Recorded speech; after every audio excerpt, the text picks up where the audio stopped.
قیران هتانوکه بیچاره سریمان لهریما کردستان ریگری لپیکینان خزان جیکریو لدیف آمارن شش هیوین بوری لسرانسری پارزگاه دوهوکی 1368 کسان خزان پیکینایو ده برانبردا 162 خزان جی جهف جدا بوینه. بگمان لاینت پیوندی دار که لاین دادورین اف وکو اما پیزانین هر شش مانگا جاره که راپورت خو سبارت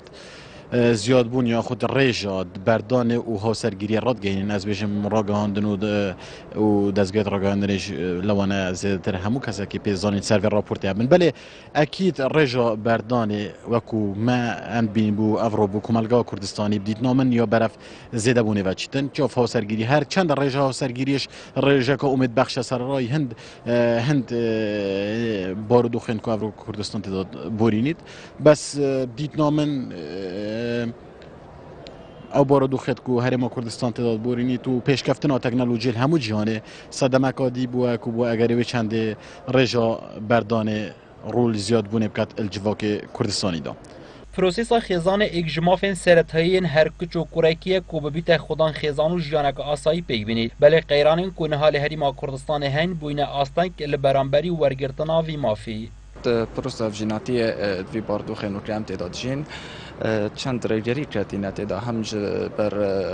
او روشان که هریم تعداد در باز بیتن جلای قیران و قیران داری جلای اف شر دشوار دجی تروریستان داعش بوریتن هر واسه جلای کدی و جنانی اساسات بینم کو کچ ویدمی داشی باره گنجی گله گراند کردن از وقت ام بینن دادگاه یان الجانمه و روزانه گله کشته چید بن سرا بارگرانی سر ملت گنجی ده تکرن